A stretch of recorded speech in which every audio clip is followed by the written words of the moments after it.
Good morning, good morning, good morning. I am already live. And thank you to Victoria for joining me on the stage already. And here comes Jew. Thank you, Jew, for arriving as well. Please do moderate this incredible space and do your job, because actually we're all doing our job. I've been doing it this morning.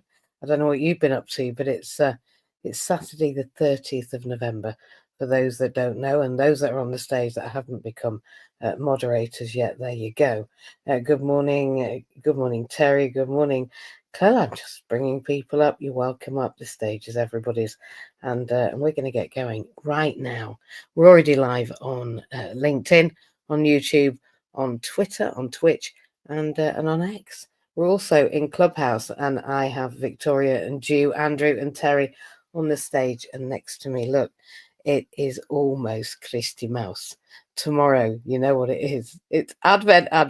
Remember, in Inclusion, for those that don't know me, I'm Mandy Jane, and I founded Inclusion with Jew, actually. It's a not-profit, and I'm going to stick a little bit of a link at the top of the room as soon as I can find it. I'm just going to go and find our GoFundMe, and I'm going to do that because actually it's a good thing to let you know it's there. We are not far now from our £10,000. Can you actually believe it? We are not far, I'm going to say it again, from our £10,000. I nearly ended the room, so I'm really glad I didn't. Because to be honest, I think we've got some powerful things going on today. It is just that powerful. There's not a lot I can do about it. It's not me. It's all to do with the power of listening to stories. And that's what I've been doing. I've been listening to my own story. I've been listening to Jew's story. Actually, I think probably I know stories about nearly all of you. So today we are wherever you are, and I am grateful for your intention of being here.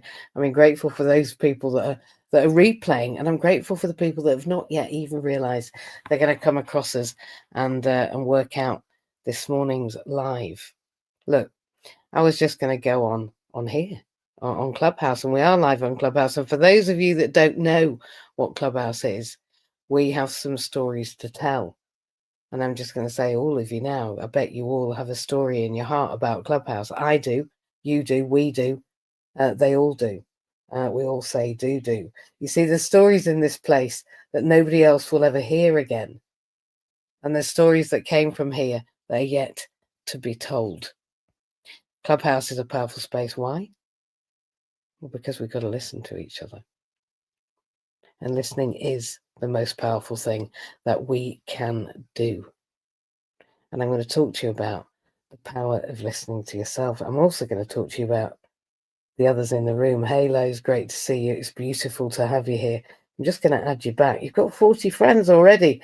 I am looking forward to seeing you on LinkedIn. I can see a profile there. And I'm here and you're there. But we're together in this space. Whether or not you can see me, I'm in one of my Christmas jumpers. There's a few. If you go on inclusion.gg, that place that me and Jew founded together, Victoria might have been involved as well, because it used to be called Yell SOS, but we're just not as desperate now. Actually, now we realise that the power of listening to each other's stories meant that we worked it out. So I'm afraid inclusion is the foregone conclusion that you literally have never met yet. And if you have, well, welcome, because you're in the right space, you're in the right place, and you're on the right track, because the power of the story within evokes something that you and I and God himself really had no idea it could happen. The power of telling stories, of speaking our truths, are ancient tools.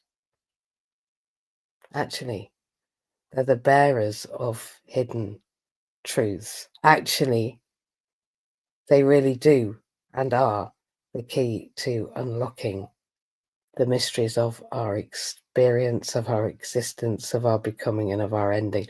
Listen, from the earliest moments that we became, at the point of the Big Bang, stories have carried us through time. They bind us to our ancestors, to the earth, and to each other. Everybody knew. The ancient Indians, the Wiccans, the Egyptians, they all got this. They rode, and when they did, they talked of their stories and their rituals into their cosmologies, into the stars, into the essence of their being. I hope I'm not being too wax lyrical for you this morning, but I know the power of this subject. And I'll be honest, I didn't know what I was talking about until I looked on Meta, actually, because I have a social media guru. And actually, this morning for Christmas, I bought her the power of her own story. I've sent her a gift that will help her write her profound truth. We write stories and recount stories because we have to remember. Stories reveal who we are. In me and G this morning have been calling upon Ra, and if you don't believe me, ask him. The ancient Egyptians called upon Ra because that's the god of the sun, and that happens every bloody morning. I'm not going to swear. I'm going to stop. I'm going to calm down. Just going to breathe. Just take a deep breath. Because evoking Ra is a bit of a thing, all right? If you think you're going to do something good today, evoking Ra might be the best thing you've ever done. Just for today. Just give it a go. Ra is the bringer of light and life, just saying. Now, you know, when you wake up with your bestie and evoke Ra, you're doing all right on a Saturday. That's what I think. Jew, I'm sorry, but it is funny, isn't it? Through our stories, actually through their stories, the Egyptians we're on about, not me. It's not all about me. Come on, MJ. They evoked not just a deity, and you know, we're all deities, just saying. We are. I know, because I was told. When you do evoke Ra, or whatever else you call it, the sun, the moon, the middle, the energy, the great I am, the whatever you want, I'm not bothered. You connect to that divine spark within you. Can you feel it? And if you can't, you don't know where your bum is. Try and find your bum. Try and find your bum for me. When you can find your bum, I don't mean with your hand, get off. I mean with that feeling that you get nearly when you want a wee, but a bit further up, like in the real pit of your tummy, right in the middle of you, right down the bottom of your spine, where you began. Remember? Remember when you were an egg and you split there? That bit at the bottom of your spine. That's what we evoke. That's the divine spark within. In Wicca, in the Wiccans, well, the Wiccans, they called it Hika, or Hika, which is a name that means wisdom and transformation. And I know this because I've been told, because I've done it. Just like evoking Ra. Because quite another one, but I just didn't talk about that one when I was talking about Ra to Jew. We found it in an Egyptian card that we were doing because we're a bit airy fairy angel lady, witchy, wizardy, humany. Anyway, if you put all of those together, it means the goddess within, the dormant power within us all. I don't need to say it, but maybe I will. Amon Ra Ra Hika, and it's not Heka, Jew. That's a different sentence. We're learning a new language together, people. It's really easy to say. It's not like, well, I don't know, Japanese. I find Japanese a bit hard. I find Wiccan and ancient Egyptian are just a lot easier. Maybe they knew what they were on about ages ago. Look, this morning I turned inward because I had to think about storytelling, and it's very powerful, and it's incredibly It's a great honour to be able to tell stories. It's a great honour to listen to other people's stories, and I'm not going to go on for the rest of time, I promise you. Well, I am, just not this minute. I'm going to go on maybe for another 10 or 15 or 20 minutes, but wherever you are, you know, sit tight because it's all right. It's not rubbish. I've gone inward. It's not words from me, it's words through me. So you haven't got to think, well, it's only her, because actually, remember, me and Jew, we evoked Ra together. Just saying. So it's all to do with Ra. And if we put them together, Amon Ra Ra, Hikar and Hekar, actually, they mean that actually we have the alchemy of the self, the evocation of the spark within. So when I went in this morning, deeply in with my breath, in with my 10th dimension leaping, in with my they call it meditation in other worlds. I had to think about the time of year, not the time of the month. That's no longer a problem for me. I'm very, very old. But the the time of the year. The time of the year is a time for introspection. It's that we must acknowledge the cycles of time. Say what we as in I. You do what you want. And the cycles of time for me at this time of year need a bedding down. Right.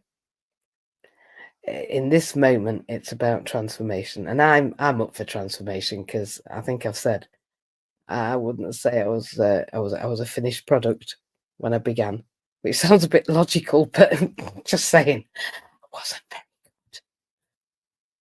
I'm not that good now because I've got so much more to do and be and become. But I went in and I thought about, well, me and Ju journaled too. We did a gratitude journal, which I've got, which is lovely, and he can tell you, it's true. I drank my what's it called? Collagen, yeah, because I told you I was old. I did that. I did some stretching, some broken yoga, I call it. I did some breathing. That's useful, isn't it? I'm sure you did. And when I did all of this, I then was able to think about my own story because I was writing what I was grateful for, what rituals I did, and believe me, I've been ritualistic this morning. From the shower to the altar, I've been ritualistic, and I've been naked, just like our Alexia. I've been naked and I've been dancing. Yeah, you see, it's all a bit powerful. Um, because I wanted to evoke Ra and everything else I've said, and I didn't want it to be about me, but I did want to acknowledge that we're all pretty bloody amazing. Hey, Dar's in the room. Hello, Dar. Can't believe that just rhymes with everything we've just been saying. So this morning, I looked at my own story through all of those ways, and then I asked if I could tap into that energy. And believe me, I went many ways. I even drummed. Because I wanted my confusion about who and what and how I am to allow some clarity and my stillness within into some action. Look, I think that storytelling isn't just an art form, it actually is a form of magic. When you can turn the extraordinary into the super extraordinary, when you can turn the ordinary into the fantastical, when you can give something that's happened or something that you imagine powerful energy and intention and magic, then we are greater than we know at connecting two dimensions beyond our understanding. They hold our futures, but therein lies their danger. So be clear. The power of listening to one another's stories is greater than you and I and God himself has ever understood. Why don't we tell stories anymore? Look at the media, and we're going to talk about the role of the media on Monday night in inclusion at 7 o'clock, and it's incredibly important. And the learning I've done over the last 30 years really has helped me look at why stories are suppressed? What have we been stopped from doing politically? Not who we vote for, not what we imbibe because we make that choice, but we have been stopped from telling our stories. Why? Well, every politician I know understands the power of telling stories, as they all have people who teach them to tell stories. It's a radical act. If we remember our stories and we remember who we are, if we share them, we find strength in each other. And when we know who we are, we begin to see the cracks in the systems that seek to control us. When we tell our stories, we fight the man. Not with fists, but with those truths that can't be unspoken.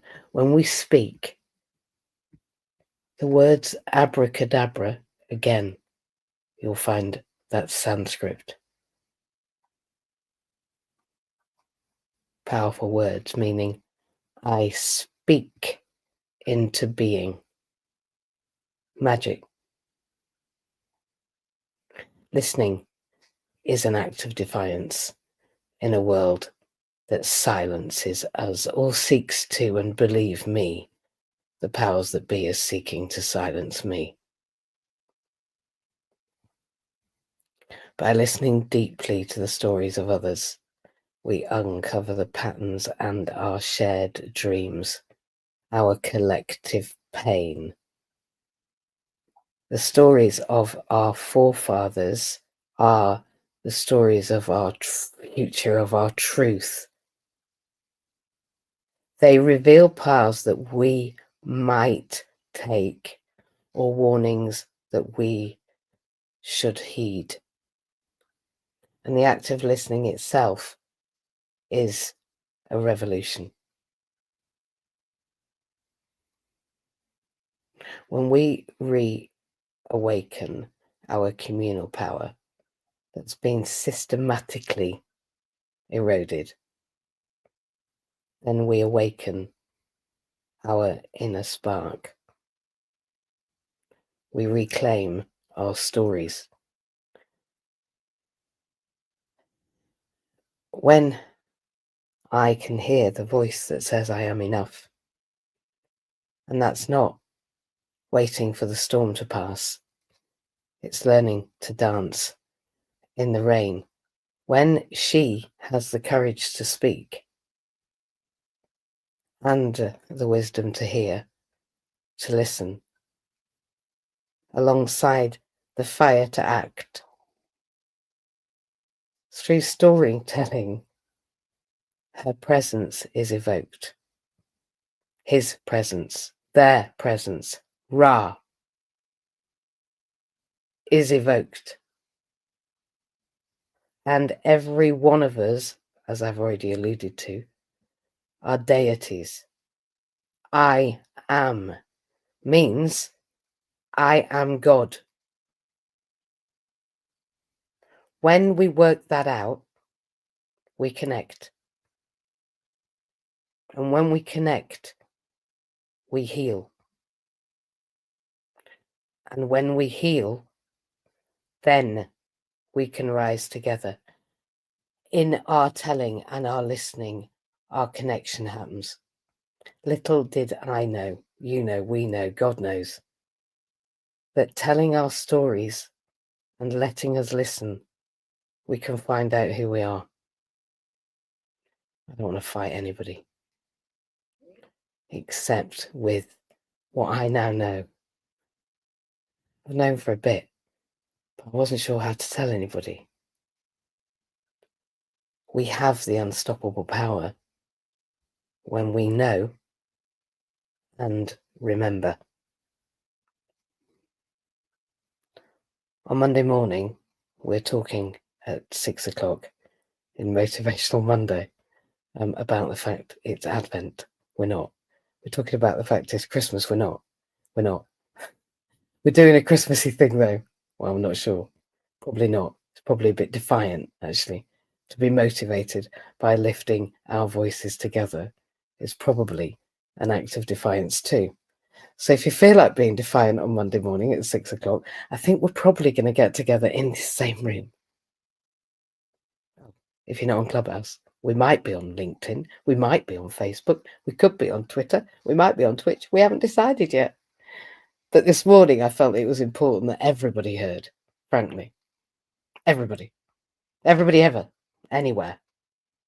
Because as we lift our voices on Monday morning and on Monday night, we explore the role of media and of suppressed voices and of an evolved narrative that's not really in existence, which is something I've experienced for the last fortnight, a reality that really didn't exist. And when people can tell stories that make things happen in ways that you couldn't have imagined, then we realise just how powerful people are. And that includes me and you.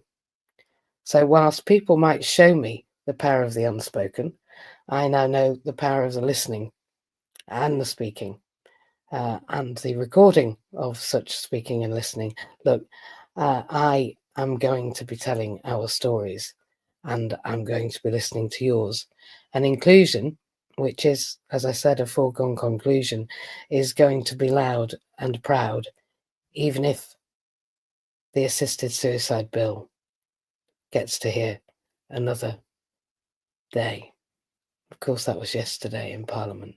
So I'm feeling fairly emotional about the fact that I think palliative care had it covered anyway, to be fair, in that every palliative care nurse and social worker I know knows how to allow somebody not to remain around too long, painlessly, actually. So I'm not sure what we think we're doing, but what I've heard is a great narrative about choice and opportunity. But what I've not heard is about people like my mate, who's 80 and got vascular dementia. And I know what she thought about not being here on Earth. But as she's not got the same wherewithal as she used to have, I fear that those around her might find her experience, even though it's amazing and she's the happiest woman I've ever met, might be too much. And so they may make decisions on her behalf.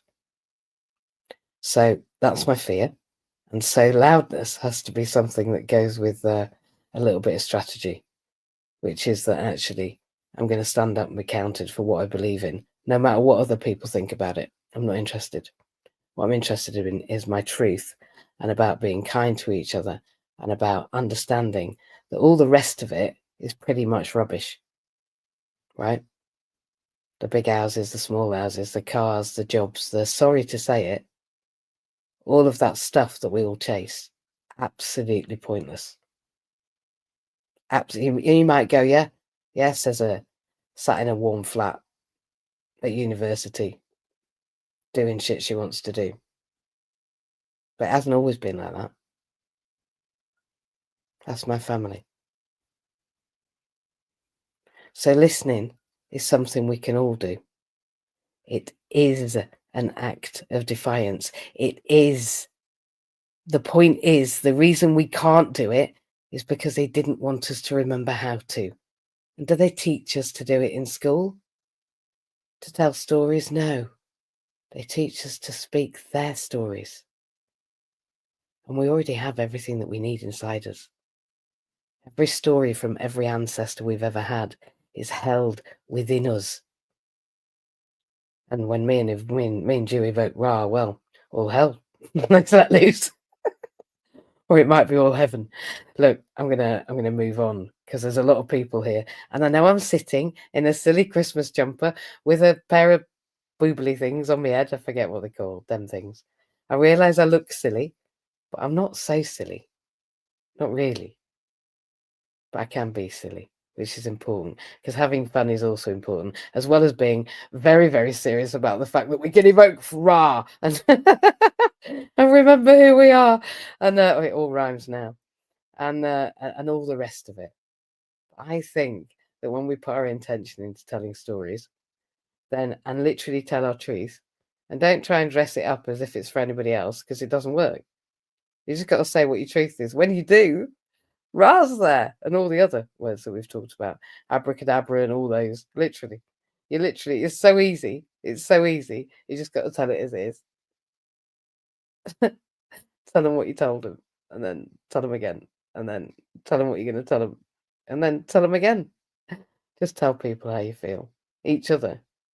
That's the point. So, yeah, this week, listen to stories, because I think, just personally, that they hold the key to everything we've never thought we should know, and certainly everything that this universe, or maybe this country, or potentially the politicians, possibly your employer, maybe the newspapers, just saying, possibly that box that they got you to have in the corner of the room, that people spend bazillions of pounds making very important things say in it. Well, why would they do that? Because they're not there to entertain you, are they now? Come on. Just saying. Have a little think about the stories we're listening to, and whether we listen to each other's. And the fact that when we speak, you might not know what anybody else means. You might not even speak their language. But believe me, them saying it is the power. You understanding it is less, actually.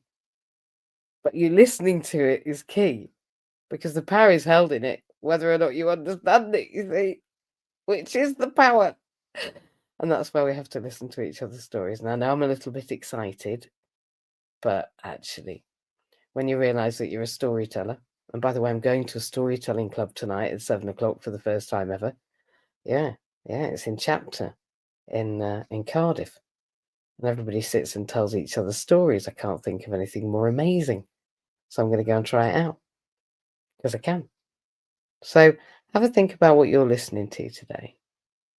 And maybe you've got a story for me. And I'd love to know what your feedback is. Contact me. I'm everywhere, all the time. You know where you are on social media. Pop a thing in the what's it and send me a doodle. And then together we can tell some stories. And I'm really grateful for you to be here. And I'm also grateful that we are on our way to Advent, a powerful reflective time where actually the alchemy of working out who and what and how we are is just the greatest opportunity on earth. So enjoy now to Christmas, because it really is a special time, just like you. All right. Well, we've got loads of people. Hey, Nika, and Lowe's, and Frank, and Matt, and James, and Alexia, and Terry, and Andrew, and Victoria. It's a full house. Imagine if we just met in a coffee shop. We'd have taken over by now. They'd be like, "We're coming with your order. We won't be long." So if you've got a coffee, get it drunk. And if you haven't, ask me. I'll send you one. And that's why the power is in not the caffeine, but in the magical mushrooms. They're not magic mushrooms. They're just magical. That I imbibe, and Jew watched me drink most of them this morning. So I'm going to move on. Where is Jew? We need to invite him. He's lost. I bet he can't find the flipping link. Poor boy. Somebody call him in. Bye. And hey, Victoria, just 1 minute to go, and I did it. Morning. Yeah, I'm going to say a few things, and then I'm going to read one of my poems, because my poetry has gone up a notch. It used to be like to read out in open mics and was like quite simple and not like, if you know English, like not lots of metaphors and sort of like stuff like that. It was kind of quite direct. It was like to be read out in pubs for people to understand. It was like about addiction and mental health. It was straight to the point. But I'm working through this book, and there's a poet called Rupi Kaur, and she's had a lot of trauma in her life, like childhood trauma and stuff.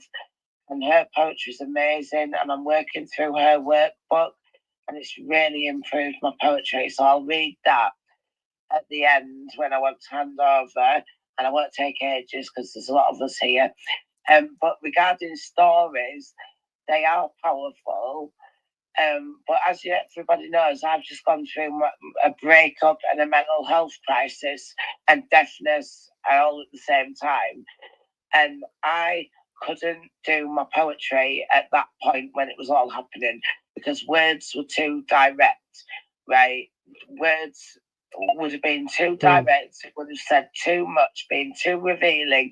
Maybe my emotions were too strong for words.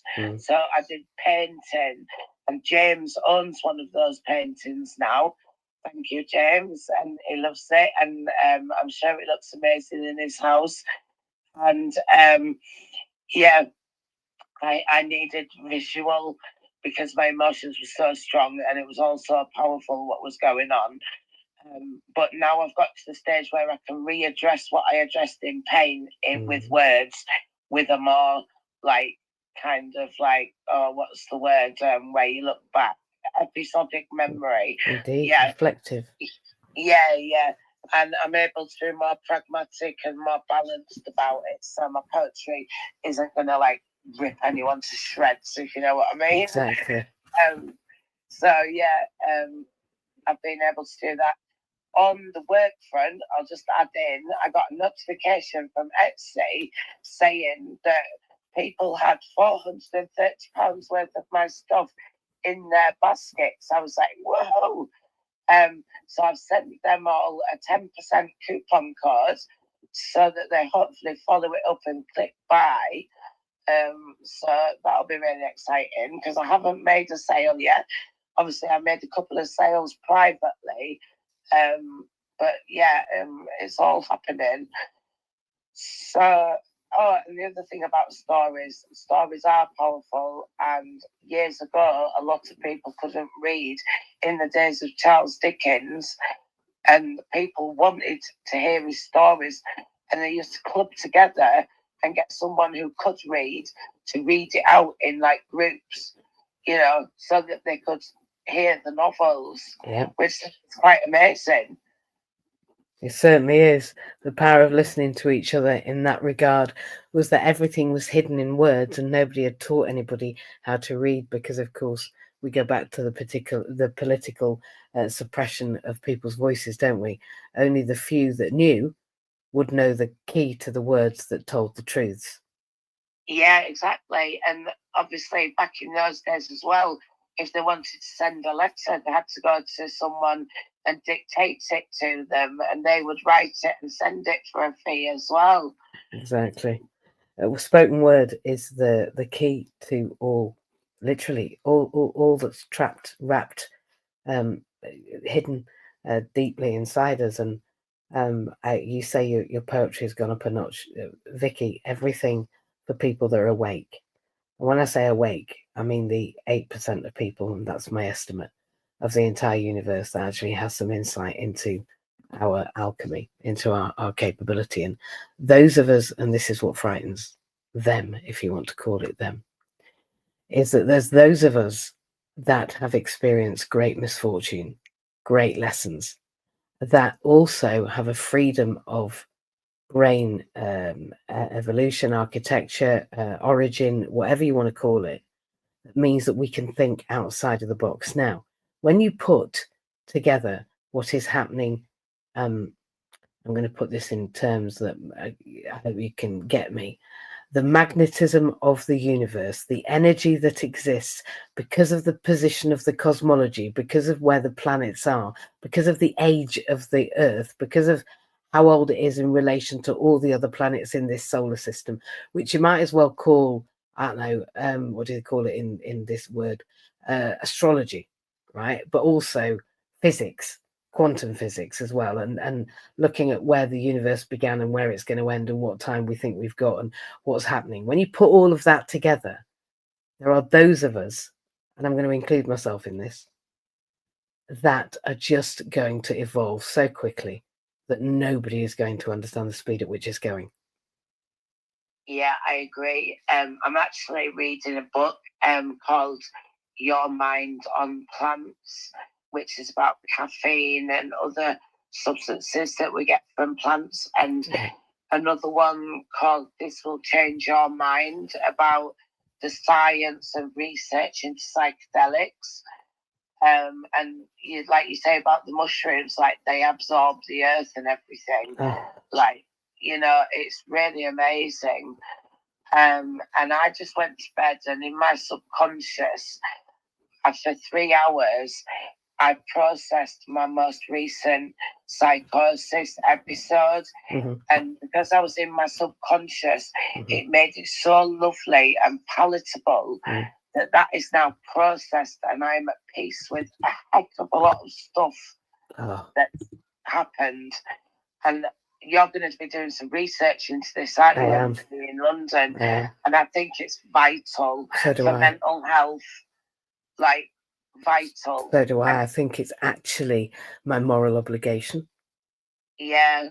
I do. I believe if you've got the knowledge and you have some experience and some understanding and some capacity to access those places and spaces that are now reverting and understanding that we were suppressed, it was suppressed, the voice, the knowledge was suppressed, and actually everything from the earth should be allowed within us in the circumstances that we come across it. That's how I feel, right? That doesn't mean that I'm saying everybody should go out and take drugs. What I'm saying is that for poorly people who have had some really bad experiences, and I'm one of them, for those people that are so affected by the impact of that trauma on their mindset and their heart shift and their ability to live in the world, that there's some healing to be done. If we can open the world of healing to those people, then we are honestly, when we spend £60 billion a year on the NHS mental health services, and I'm not talking about giving everybody psychedelics, I'm talking about the opportunity of natural medicine that evolves from the earth that we're not manufacturing. And I'm not talking about the big pharma. The ones that require that should have the opportunity. We should at least be able to evidence their efficacy or not. That's that's it, isn't it? At the end of the day. And I have a 72-year-old friend in America, and she has a therapist that she sees, and she sent me the link to where she gets her prescription of psychedelics from, and it's like a university science laboratory, and she takes them and then she processes it with a therapist once a week. She's 72. Right. She's still working through trauma. Yeah. Exactly. So yeah, exactly. I do feel that it's a new, nootropics as well, and the art of changing the gut biome to change the mind, to change the heart, to change the actions, to change the behavior, to become, just as you said, deeply processing what has occurred, and then not necessarily then having to play it out in the world. Yeah, exactly. And because that was in the subconscious, it was so childlike and so amazing and fascinating. It just flipped the whole frightening experience into something else. But anyway, shall I end on my poem? And please, let's. Yeah, I'll just get my poem. Yeah, do it. Right, so it's about my breakup. I haven't got a title yet, so maybe someone could come up with a title. All help is great. So I'll start. Tentatively, I let you in, slowly, cautiously, dreading the unknown possibility. Promises made, no regrets. That text sliced my throat, blood spraying, gasping for air, raining onto the wooden floor below. Fragments of china shattered, tinkling like the high notes on the ivories, a haunting sound. Never felt so wildly emotional, fragile and vulnerable, raging with irrationality, insults flying digitally, not even permeating, my heart frozen, now cold but whole, conflicted now, healing words in the form of verse, how loving you became a curse, sense the emotional freedom, purest form of loving me. Broken hearts of pretty blue china, scattered everywhere beyond repair, feeling lonely in a crowd, without my 1 in 10 billion, now shattered in pieces. The sound of that text haunting my memories, panic, fear and dread, energetically crashing out the grand allegro, booming from the grand piano into a black silent wall of nothing. So that's my poem. And yeah, I think it's got like more descriptive and like it's incredible. You know. So yeah, I've been working on my poetry technique. You're a creator, and you know, since you came in the middle, not even in the middle, at the beginning, actually, wasn't it? The first year, the second year, I can't remember, of your art degree.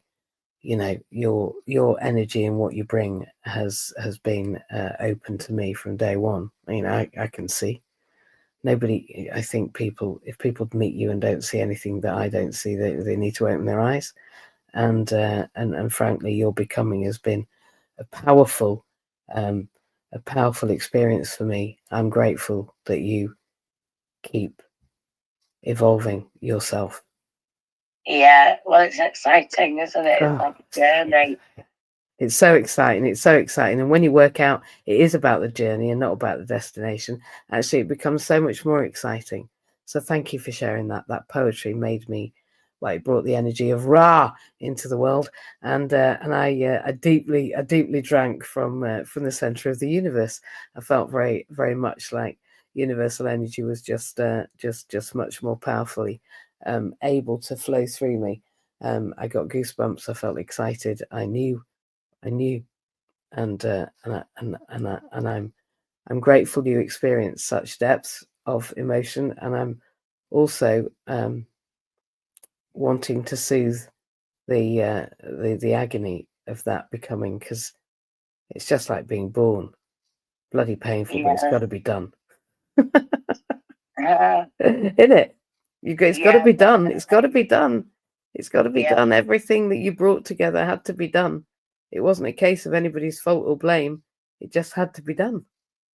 Yeah, and like I've said to the person that the poem's about, like, if all this hadn't have happened, then all these paintings in my room wouldn't exist. James wouldn't own that painting. No. That poem wouldn't exist. His band wouldn't be doing what it's doing with the equipment that it's now got and everything. Like, it all just had to happen. Absolutely. And when you work that out, then you can forgive it, love it, wish it, honor it, and not disrespect it anymore, right? I'm not saying you did. I'm saying I did. I disrespected my past because I didn't understand the alchemy of its becoming. I didn't understand what it was for. And I was somehow, I believed I had to know before I could accept it. Well, that's just arrogant. But we all are like that. I am. We all are, I think, to some degree or another. Some more accepting than others, but I wasn't accepting. And acceptance is everything that we're aiming for. It's just not anything that anyone ever teaches us, I don't think.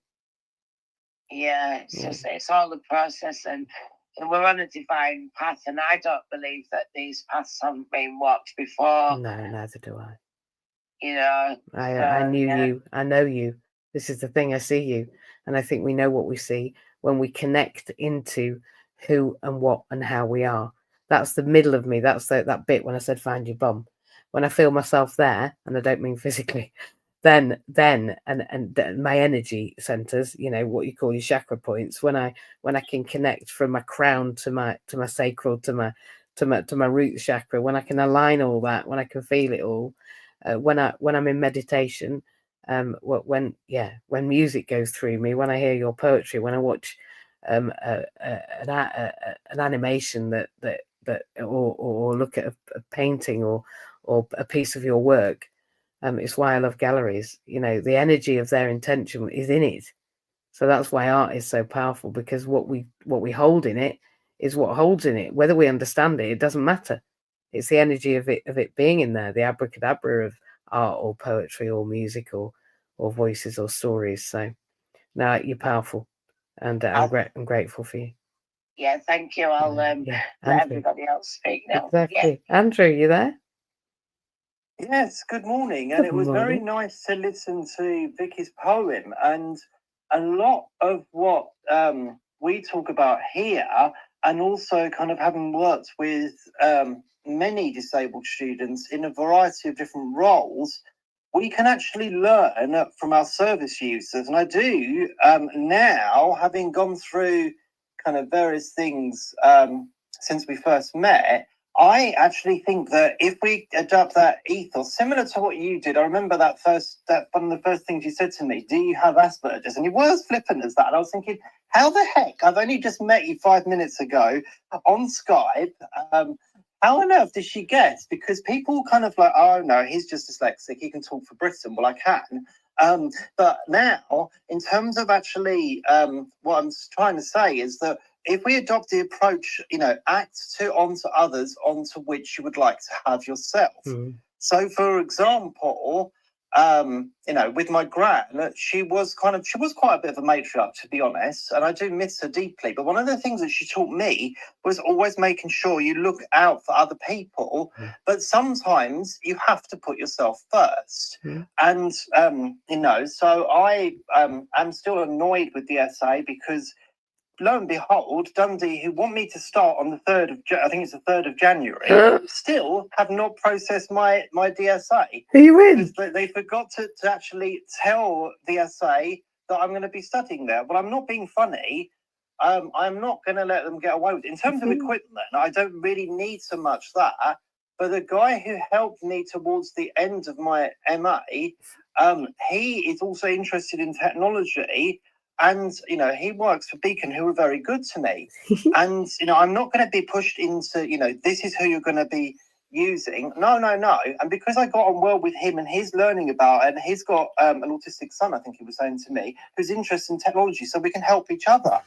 And so, hopefully this week they'll get their derriere into gear, shall I say.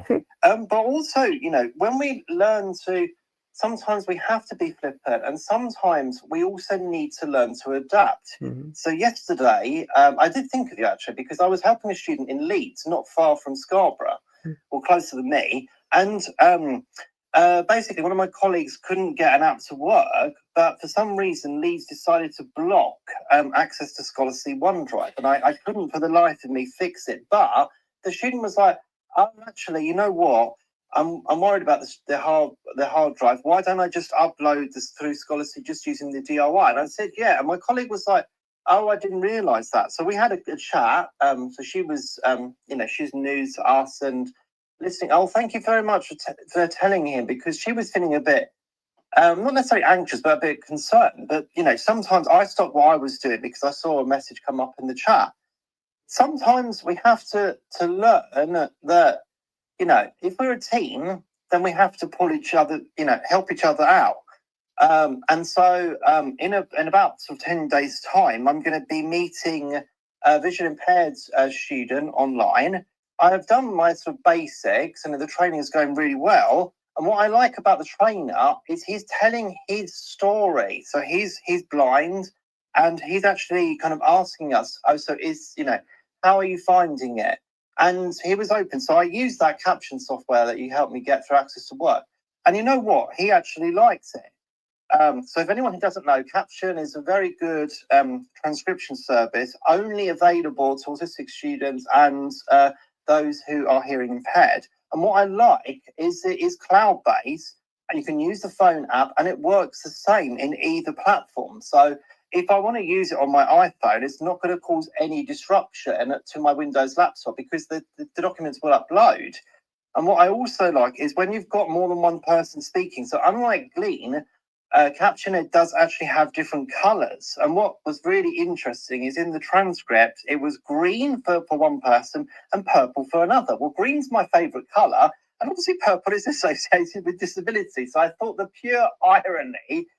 And sometimes, as we get older, some people moan, "Oh, Carol Vorderman has changed." But the thing is, like Cara Lumper, and I am still a fan, I partially, not blame, but my late grandfather and grandmother used to make me watch Countdown with Richard Whiteley and Carol back in the day when I was at school. And I still do think she should go back there. But she's very bolshy, and she has got a bit of a gob on her, to be honest. But I like the fact that she's using her voice. And why should we be silent?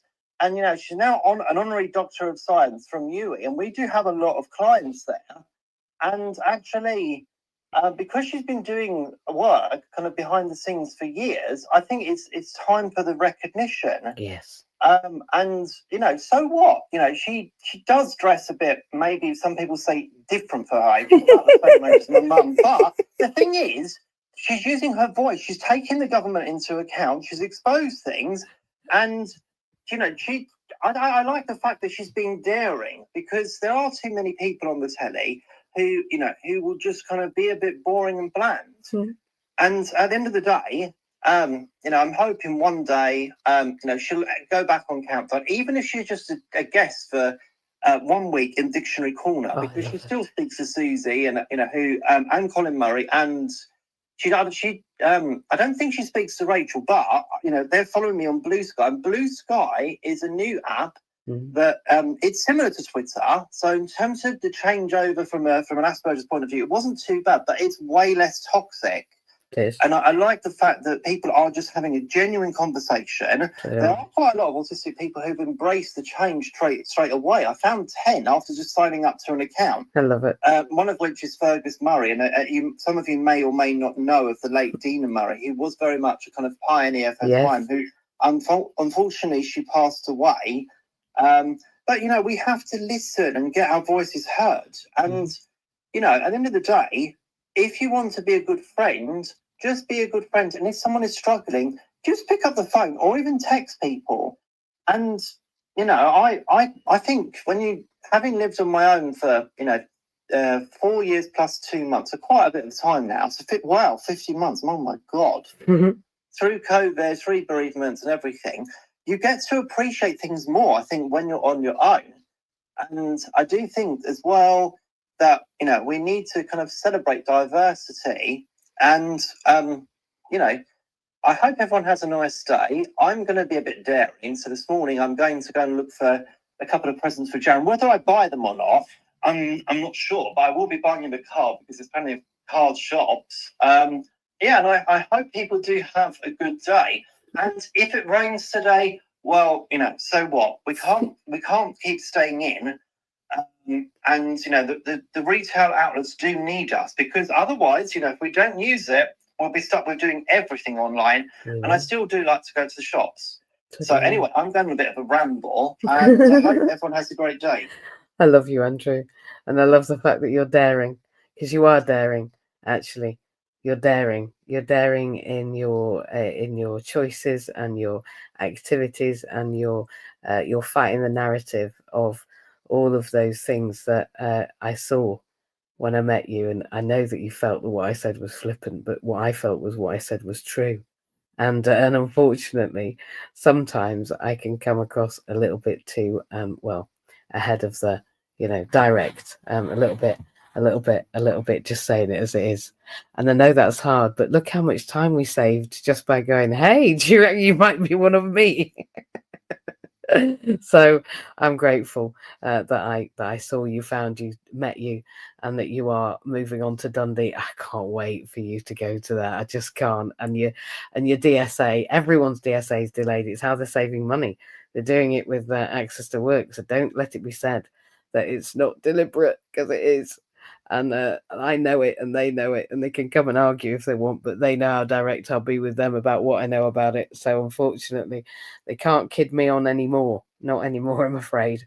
They're just going to get it from the hip, because I've had enough. We haven't got time. As Vic says, we've got to get on with this research, get it done, and help humanity not assist each other to die, but actually help each other to live. That's the plan. Hey, Terry. We're helping each other to live, not assisting each other to die, are we? No, definitely not. And how are you? As you can imagine, I'm okay. Bit of a tested week, unfortunately. Have you had a hard week, my love? Yeah, it's just it's all gone a bit wrong, and Is it? but it's I wonder the what way I it's look at it is I'm still alive. I'm still here. Yeah, not dead yet. Despite the cards I've been given, it's going down. Yeah, exactly. It's what it is, and it's just how you deal with it and move on. With the job I've done, I think it helps because I've seen both sides of the system. The system's on its knees, as we all know. NHS is absolutely, Nothing. I'm just for an example, I'm waiting for an operation on which was thought to be cancer. Thankfully, it isn't. But they're telling me I could be waiting just 2 years just for the consultation. That's not the op. And that's how bad, the service is.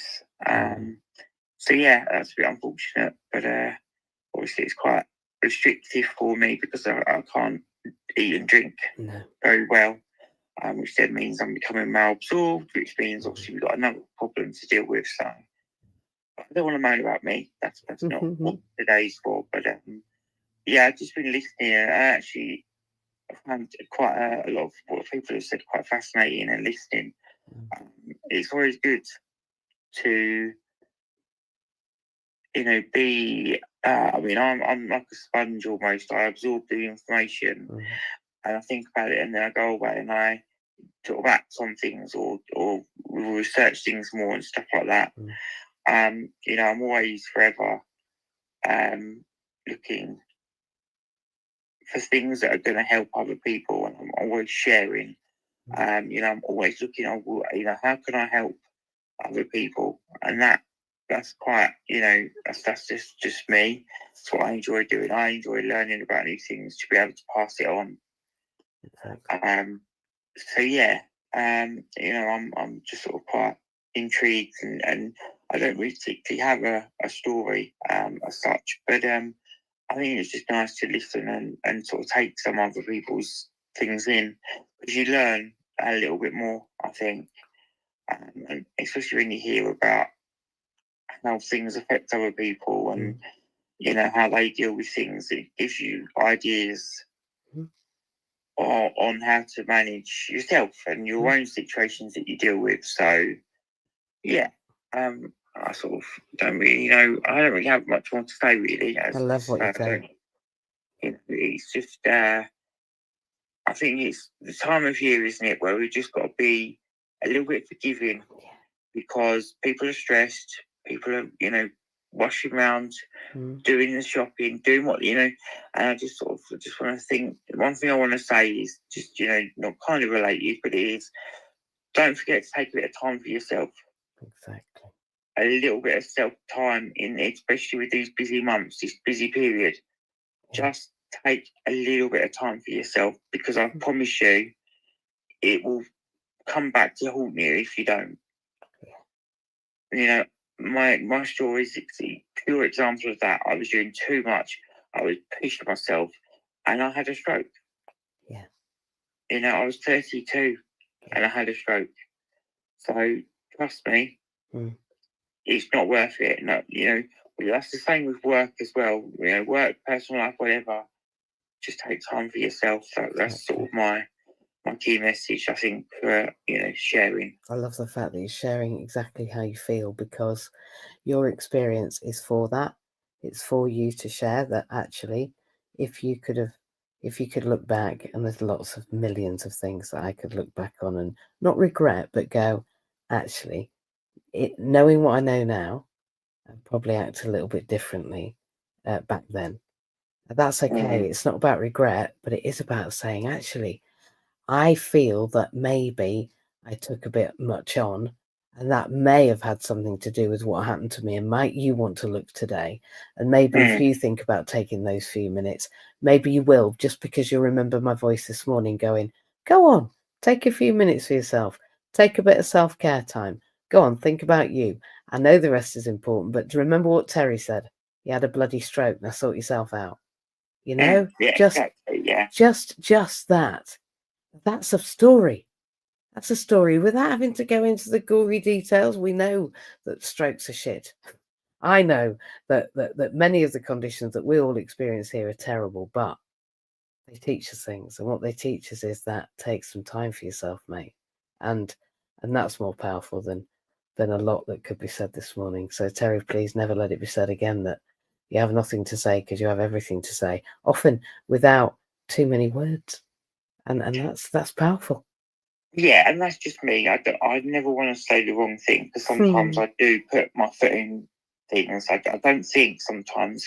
And I've learned the hard way to sort of slow down and think a little bit before you speak. So that's why sometimes I come across as almost like a bit slow in what I'm saying. But that's because I'm just thinking, because I do not mean to say some things. No.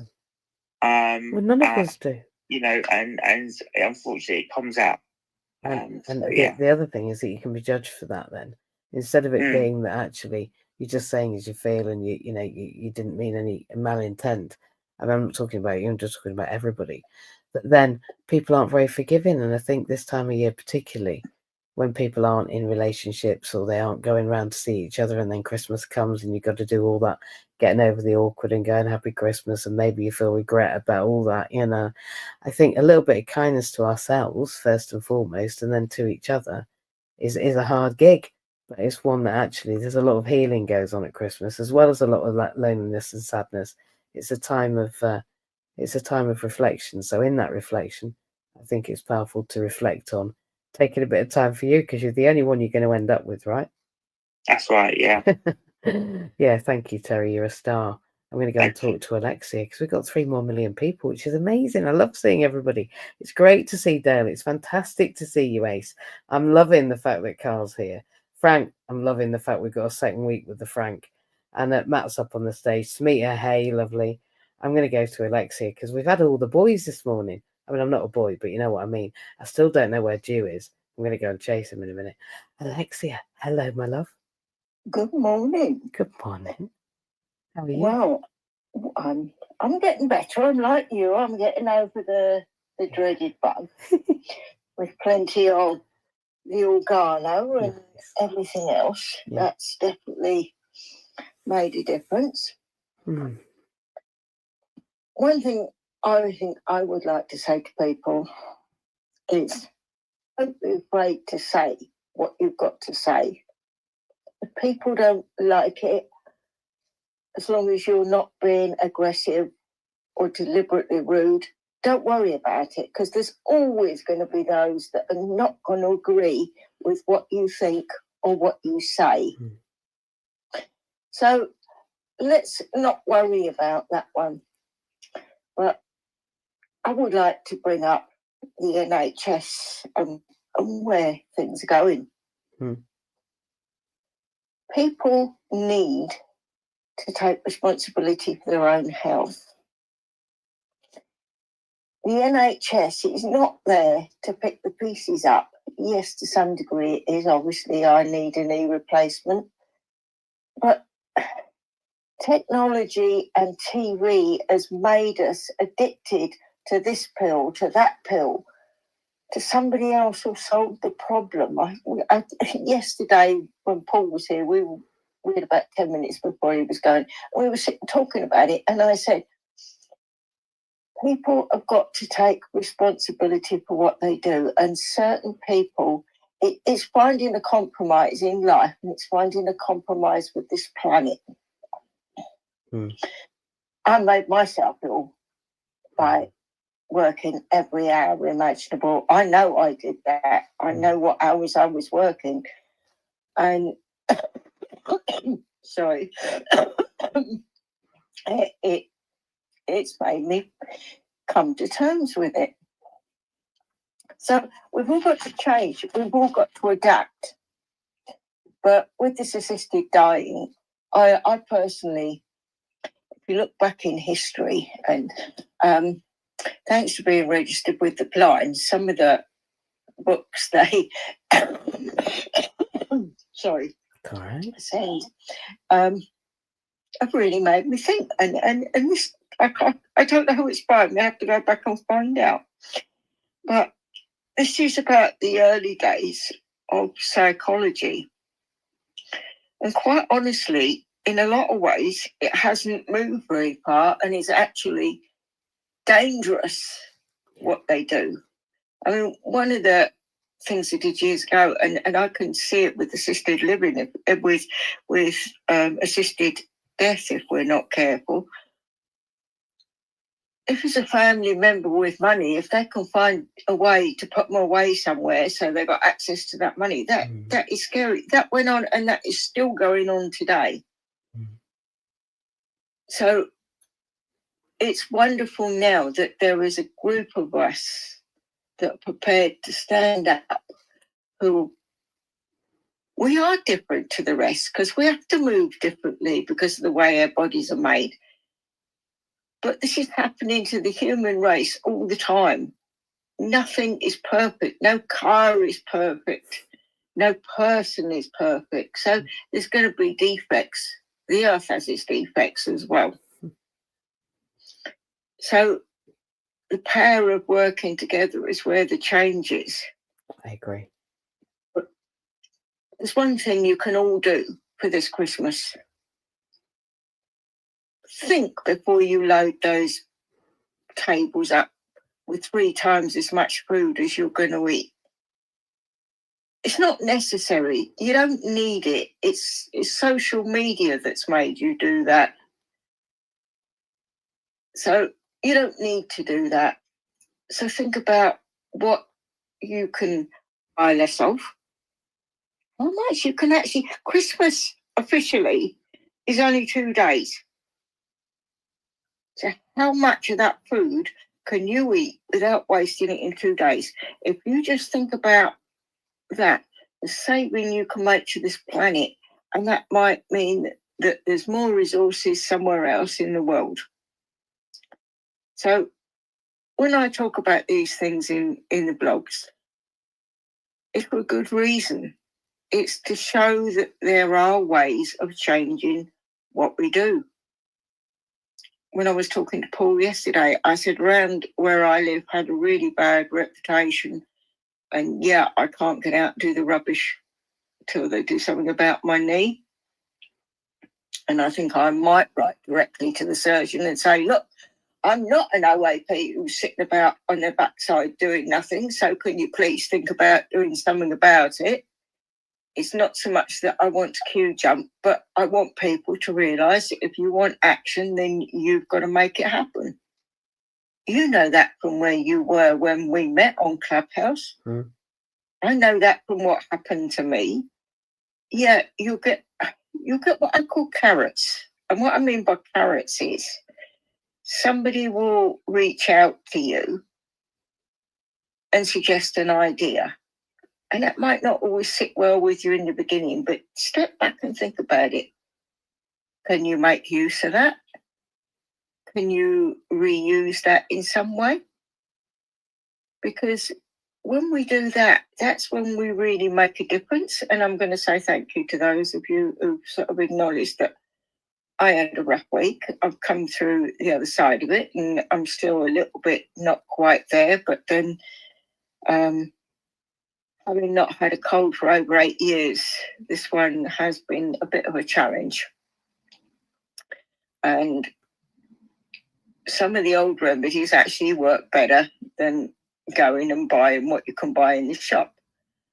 I couldn't get out, even if I wanted to, because of the rebuild that was going on the new scooter. And if I'm brave enough, I might take it out today. It just depends on time.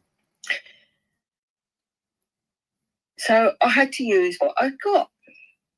So what I did to stop the coughing was inhaling with a little bit of honey and a bit of lemon.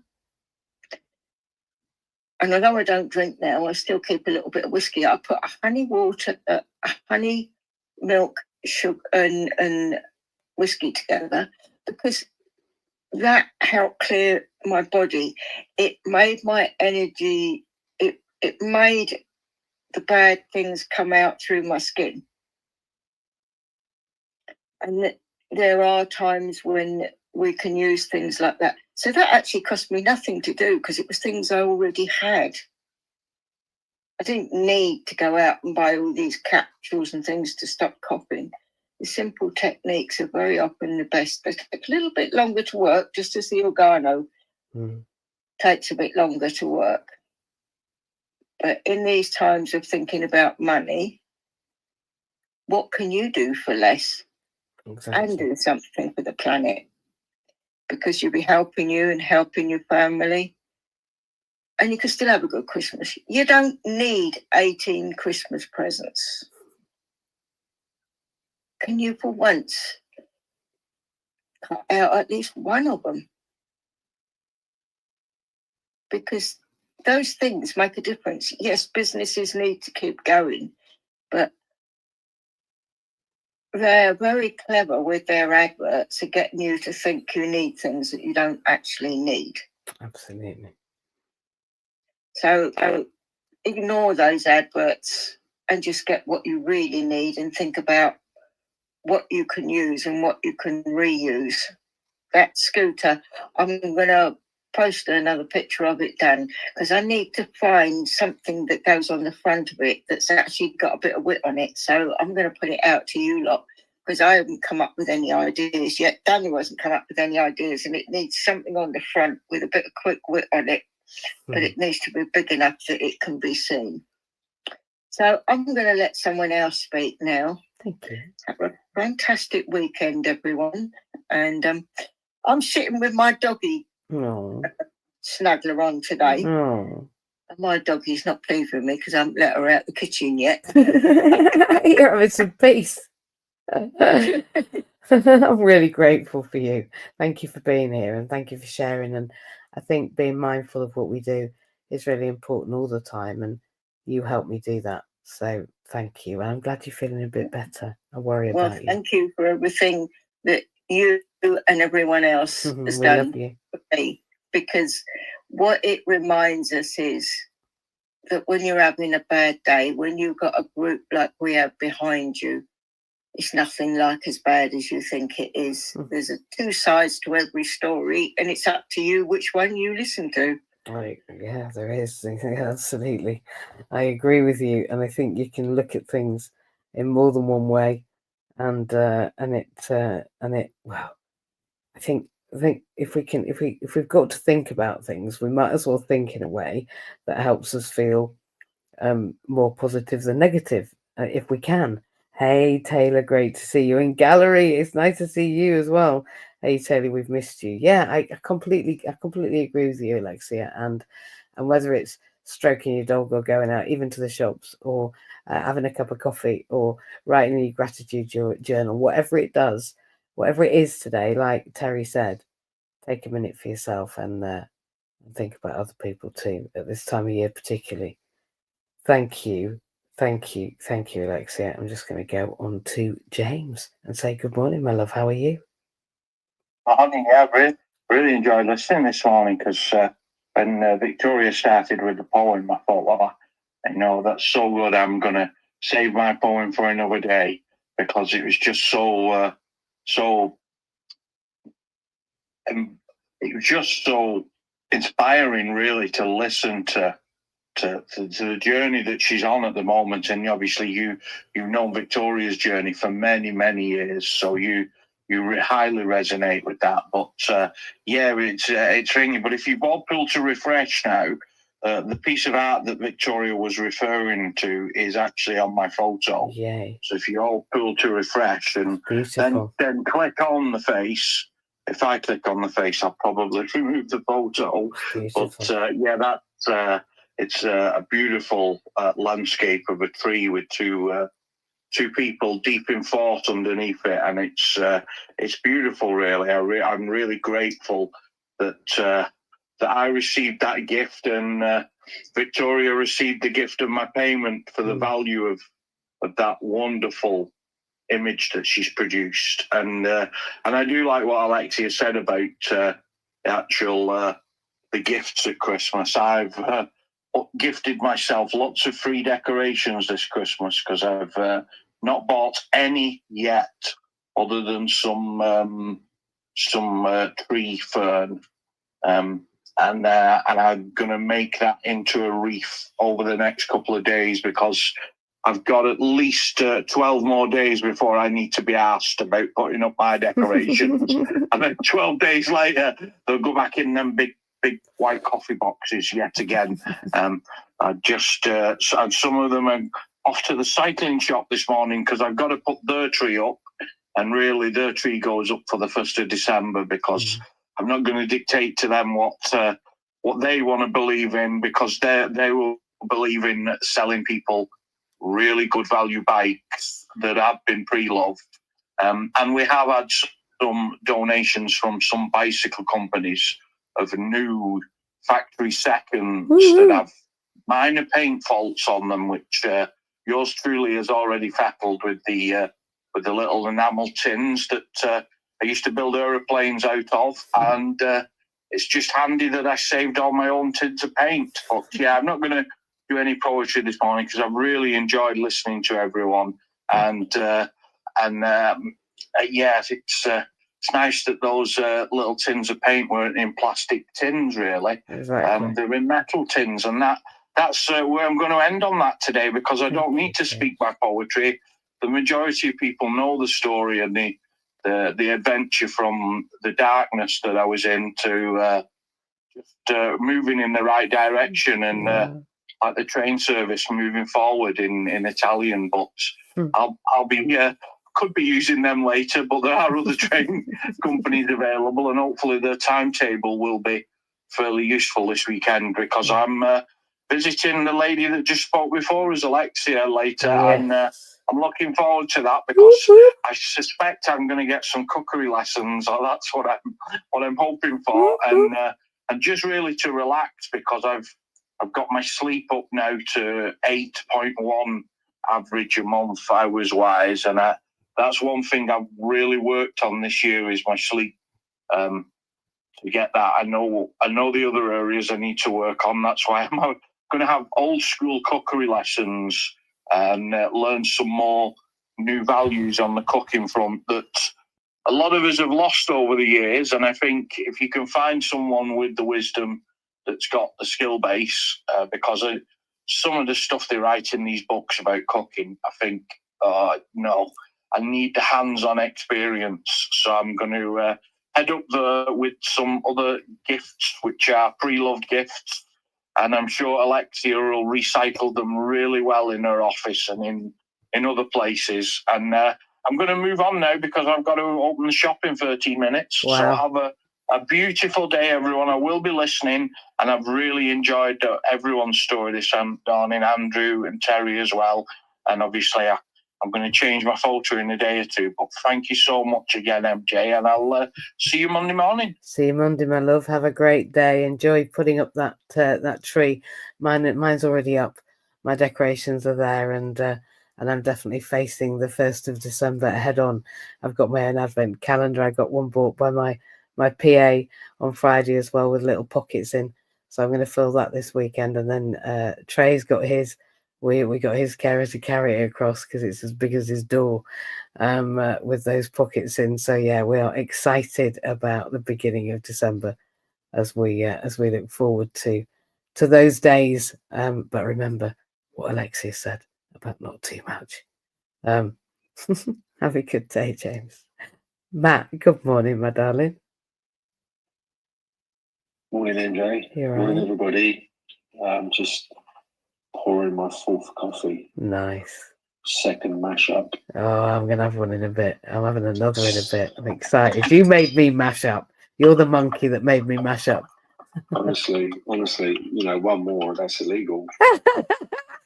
One more, if I have one more mash up today, it becomes illegal. Even though I'm going to be buzzing, it's a nice buzz. Isn't it? Yeah, it's a nice buzz. I know, I'm not going to lie. It's a nice buzz. It's not drug buzz. No. It's not one of them buzzes. It's one of them buzzes that just gradually takes you through the day. And people, some people said to me, "Oh, you're greedy, having 2 coffees in one." I'm like, no, because I actually make it longer. I don't make it any shorter. I actually make the drink longer, and it lasts longer, and the effects are more beneficial to me. I'm having 4 mushrooms in one hit. It's better than 3. It's better than 2. So if I can, I will. And it's just part of my, I'd rather not eat a meal than have 3 of them. Me too. At the moment, it takes a lot to cook a meal and sit down and eat the meal and digest the meal. And, it's crazy. My life's just not like that. So anyway, that's boring. It isn't. Your coffee habit's not boring. I know what it does. The coffee's not boring, but, just telling people about mashing up coffee. It's great. It's all these different mushrooms, and you can't buy them in Sainsbury's, Tesco, or any of these food chains. You just can't get it. It's not very kind, is it? You're like, okay, so how do I do it? And then we're like, well, ask us, and it's quite a long story then. It is a long story. And do you know what? It's sometimes best not to tell a long story, because even though facts tell and stories sell, right? It's the whole thing. People just need to enjoy the flavour of coffee and know that the coffee that you're generally drinking, wherever you get it, it's not good for you. It's pure acid. You need to dilute with 15 shot glasses of water to get rid of the acid, neutralise the acid, whatever you want to call it. And the coffee we drink is pure alkaline, right? And exactly. Can only be good for you. Exactly. So the fact is, knowing that you don't have to stop drinking coffee, like you shouldn't smoke, you shouldn't vape, you shouldn't do this, you shouldn't do that, but you don't have to stop drinking coffee, because coffee's not actually that good for you, depending on the source. But our coffee, we just changed the coffee, and that was when my eyes pricked up, because being Italiano, I don't want to stop drinking coffee, I don't think I wish to either. Anyway, about coffee. Part of it is, you could say that, because I do believe that's what saved my wife's life, and probably has saved my life and saved my kids' life, right? Because I think, I can speak for all of us in this room, in this space, in the last 5 years, it's probably been the most intense waves of emotion that we've gone through. How we dealt with that as individual, but I know as a family, I can stand here right now honestly and say, I lost my shit 2 days ago. Wow, I really lost my shit. Wow. And when I say that, anybody that knows me knows the work that I put into myself. And I really, really do. I spend at least 1 hour every single morning to make sure I set my mind up, set my body up, ready for the impact of the negative day that lies ahead. Because generally, that's what happens when I step outside the door. You look outside and go, well, it's a beautiful world, but people are just destroying it. And I have to cope with that. And I recognise that on Thursday, I'd reached a point where, imagine being in a room and you was being elevated up to a ceiling and you was being compressed. All the ceiling was coming down. Either way, the space between the floor and the ceiling was getting narrower and narrower and narrower, and it became more and more and more compressed. That is how I felt over the past 7 months. In fact, it's been going on for years, since the days of Brexit and COVID, right? Being in business, it carries a lot of stress, because you're responsible for a lot of people's lifestyles and mortgages and families and things, because you've got to pay them, right? You know that. That's it. And so you kind of hang on to all of this stuff and you deal with it and you think you've dealt with it. And it's all okay until you study trauma. And then when you study trauma, everything goes back way beyond that. When I was in a nappy, I'm like, wow, this is interesting. So much more is coming out. But I've dealt with a lot of my past traumas, which I'm pleased to say, not everybody can, but I can help people identify now. I'm not going to be saying I'm a certified trauma expert, but I have done a lot of study in that area. And I've removed a lot of my own, and currently not removing trauma from me as such, but the prevention of it becoming compounded and buried inside of me. So I've become aware through my studies that recently what has happened for me, happened for my wife, happened for my family, will ultimately have a long-term negative impact if not dealt with whilst we can in the moment before it becomes buried. Absolutely. If that makes any sense. Completely. And so 2 days ago, I've recognised that I have a life, and I've been saying it more frequently, which is quite unnerving because I never really talk about my life. I just talk about life. But what I am recognising is that the clock is ticking, and I have those around me that are growing up, which is beautiful to see. But I'm having to adapt again. I'm having to adapt again to their changes and their needs and their desires and their wants and everything else, and their boyfriends and their lives and their houses they want to get, and all these things. They've got these dreams. It's beautiful. I just didn't realise the impact it was going to have on my life, because as much as I've created independence and allowed them to become independent, because I wouldn't want them to think they couldn't make decisions, because that's what it's about, choice. I just realised that their decisions are not taking me into consideration or my wife into consideration. And that's hard because those changes they're making for their lives, affecting our lives, they're not aware of, but we're actually the victims. It feels like that. So hang on a minute, is my life on hold here for these kids anymore? Am I sacrificing anymore, or am I no longer to sacrifice? So my point is this: there's only so much you can take. When you've got 3 children and they're all coming out with plans, and the youngest one's obviously looking at the other 2 before they even look at us as parents and watching what they do. Well, they've got boyfriends now and they've got lives, and their lives are being planned lastminute.com. So it's not really a plan, it's a reaction. And then that reaction changes and turns into a plan, which is another reaction. It's not a plan. But all these things affect us. Now, I do the cooking in the house. Hands up, I do all the cooking in the house. And when I say cooking, I mean chefing. I don't mean just like, getting a meal out of the fridge and throwing it in a microwave or sticking something in the oven. I'm talking about cook from scratch, create, palette, let's get it, what you want, and let's feed you. 4 different types of meals, different meals at the same time. I don't care. I just want your nutrition to be on point, because that's part of me as a parent. That's my role. Dr. Bob taught me what I know, and I'm going to use it. So when all that changes because of their life changes daily, I'm going out tonight, or I'm going out this weekend, and now I'm not going out. Well, I haven't got any food for you because it's cooked for you. My pot's only so big. I can only cook a certain amount. I can't keep changing. I'm great. I love change.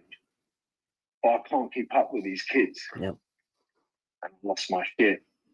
I lost it. I swore. It was the other morning, the last plan, it changed, right? The last plan, one of the kids told me it changed. We was out on a walk in the morning, and I walked in the house, and I called them all down. And I just went, guys, I've been had enough. I lost it, man. I lost it. And you know what? They all come down and was crying. Jules was crying. There was frustration and anger. And I'm like, do you know what, guys? Honestly, I'm going to break. In fact, I think I've just broke. Because I can't cope with these demands from you anymore. Even though you're not putting them on me, and I take it on myself to encourage you to grow beautifully and healthily. I'm really sorry, guys, but your mum's had a stroke. I don't think you're helping the cause. I don't think you're helping what's going on right now. And I'm definitely next in the queue if things don't change right now. Exactly. You know what I mean? And I think, you know what? For me, what I can take. Would you mind if I butt in? I'm going to say to you that your kids are growing up, that they take a day of cooking a week. All of them. I'm an 8-year-old that cuts my grass. So it's time they grew up. You step back, they take responsibility. All of them, one day each, of providing a meal. You'll give them the best gift you can ever give them. I'm not going to say anymore, but... Okay, Alexia, it's good to hear from you, and I miss you. I remember the days when I first met you, and we had such a good chat, and I remember you falling back in that chair, and it was incredible. We had such a great day in London that time, and I really did take that on board. And that comes to that point where inside of me, I have to make that fundamental change, and that's letting go. Oh, it's hard. I have to let go. And that letting go is, because I get Zara says to me, I can cook, Dad. I can cook. Yeah, you're 14. Yeah, of course you can cook. I get that. You can make something. But it's going to take me to encourage you, teach you, whatever.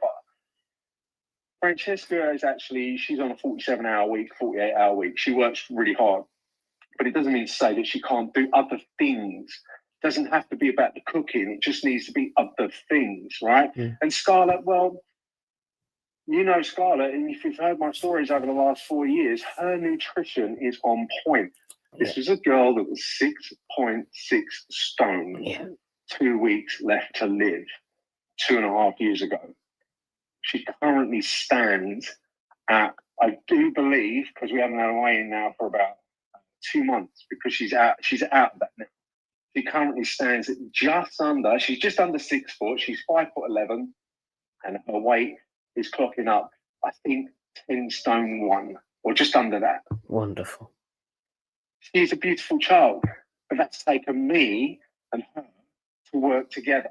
Cool. And this whole nutrition thing has come about. And you know what? It's a story, in essence, of how someone can be broken just over time, not recognizing that I don't take time for myself. And I don't take time for myself. I haven't taken time for myself since May this year, since what happened for Georgia, right? And it's just interesting because what I really took from all of that experience where I lost my crap on Thursday, it took 10 minutes to get it out and move on. And that's the power of the work that you do, because it's okay to lose your stuff, right? When you have a moment like that, and okay, everyone was in tears and everyone needed that. Do you know when a thunderstorm happens and it only lasts 10 minutes, it's like, and afterwards the air feels clearer. Yeah. It looks clearer. That's exactly what happened. Cool. That's exactly what happened. And I think that, you know, the moral of that story somewhere is do the work on yourself. And it's okay for things to go wrong. Definitely. It's okay for things not to work out the way you always want them. Completely. Things will always change around you. But make sure you're in the best place possible to deal with that. Because I do feel different 2 days later. I do feel different. I do feel stronger. Alexia, you know, I'm really working on that change. I think if there was just one, it would be a little bit easier, but there's 3 at once. And that's that mental game. And where Georgia is right now in her life, that's also very fragile, and making sure that we're making the right moves. And it's crazy. It's really, really crazy. You know, anyone listening to this, you know, make sure you just take that time for yourself. Yeah. Take that time for yourself, because as Andrew said, not Andrew, Terry. Yeah. Was it Terry that Terry. said he had a stroke? Mm-hmm. No one knows when that stuff's going to happen. Nope. Since that's been entered into my life, you just don't know. Nope. You just don't know. I was driving along yesterday. You just don't know when this stuff could happen. You know, so for me, listening to you, MJ, always, I mean, you're incredible, man. You are incredible. Your rooms are incredible. Your voice is incredible. The people we have around you are incredible. You bring so much light and you bring so much lift, and it's just beautiful. It's just beautiful. I love and you. Yeah, I just wanted to share that. I want you to as well, because it's flipping hard, right? I've had 3 of my own, then I fostered. But I'm not having you on. They literally, it felt, not they didn't, but the situation blew my head about 1 billion times, and still does. But it's they highlight the unresolved. Children are there to find the edges of our boundaries and make us check our fences and our gates and our areas. That's what they're for. And then when I sit there and I go, then I think, actually, that's what they're for. That's why I had them. That's the point. It's so hard though when you're in the middle of it to be like, but I'm doing literally everything in God's living green earth that I can possibly do, and it's never enough, mate. It's true. It's so true. So true. And you don't see it, and you can't smell it, and you blame me for being shit, and I'm literally doing everything I could possibly do. Anyway. It's crazy, but you know what? I love them to pieces. Of course, I really do. I really worship do. them, or you wouldn't give a shit about it. Yeah, well, I'm never going to give up. Right? I'm never going to give up. It's not my nature to give up. It's It right. never would be. But do you know what? I have to say, Taylor. this is probably 2024 has probably been my hardest year emotionally. Yeah, of course. Because once you sort your physical stuff up, then what happens is you go inward, and then you start unpacking all that other stuff. It's like, what did that self? Hey, Taylor. Yeah, I mean, honestly, you know, the hard part has been since May. Of course. And I don't often talk about Georgia's. I know. You know, stroke. The stroke that happened. No. I don't often talk about it. I did in the beginning, but less and less now. I know. And every time I do to someone kind of new that didn't know, it's so in me, and it just will really like, it just sends me so deep. And yeah, I'm emotional. I'm really, really emotional about this because, and especially Christmas coming up, right? Yeah. Because the first time I walked into a Christmas shop, I'll just finish on this because it's not fair. I walked into a Christmas shop about 3 weeks ago, and there was Christmas music playing, and the kids were with me, and I had to walk in a completely opposite direction, and I was just in tears. And then one of them caught up with me and said, "What's up then?" And I was like, I just realised that we're so lucky to have Georgia with us, your mum. You know, we're so lucky to have her with us right now. She's actually here in this shop when she might not have been. Yeah. Do you know what I mean? And I think this year is going to be, it's going to be really, really, really, really powerful. And do you know what I really want to do, MJ?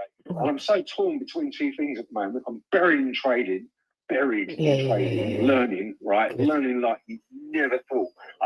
I've never learned this much, even when I was at school. No. But there's this big part of me that's going, man, you still want to get out there, man, and share. You still want to get out there and share and help. Get back on that treadmill. You know where I was with you guys, Pete, and that. That's calling me back. That's calling me back. But it's like, so I'm being torn, man. And I'm just can't wait for 25. I cannot wait for 2025. I'm not writing this year off. I'm really not. But there's only so much I can do now between now and then. And we're going to start the new year completely different. Good. Completely different. That's what becoming is, right? When you can make when you can make a change and make a decision to make a change, and you're gonna face that decision yourself, take account for it, and then act on it. That's all there is. Say it, think it, say it, act on it, see what happens, change it again. Absolutely. That's it. I love you. I love you too. I do genuinely love and adore you. I can't help it. There's nothing I can do about that, unfortunately, for everybody in the world. So, your coffee shop's coming on. I can't wait. It's so exciting. It's any minute now. I'm so excited. I can't tell you. I'm so excited. It's wildly exciting. I'm just about to sign on the dotted line. It's been a bit slower than we wanted, but the team needed to evolve, and they have, and it's powerful. And when we do, you've got to come because it's just too exciting. So I love you. I will. I'm going to go on to Taylor because I've got to coach it in 22 minutes. But I love you so much. I'm never going to shut you up on account of the fact that I just never want to stop listening to you. Love you. Bye. Taylor, good morning. Good evening, lovely. How are you? Good evening. Not good morning. Good evening. I forget where you are. I've missed you. We've missed you. Yeah, it's nice to see you guys. Yeah, it's good to see you too. We've been talking about telling stories. We think it's powerful. What do you think? How are you? What you been doing? Honestly, I've been up and down the last couple of weeks, but just bits and pieces, family stuff, and keeping myself to myself. But that's powerful. Keeping myself to myself when there's family stuff going on. That's powerful. That's powerful. Isn't it? You know what you're doing. She knows what she's doing. She knows what she's doing. That's why I reckon. Powerful lady knows what she's doing. Yeah, I say just keep your head where it is and keep on doing what you're doing. Because I've been really trying to work. Well, this year I feel like, if we're talking about, I don't know what happened to his Wi-Fi, I presume.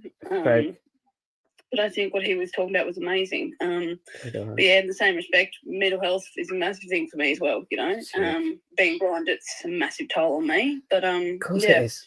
So that's what I work through quite a bit. You're going to do it for the rest of your life, right?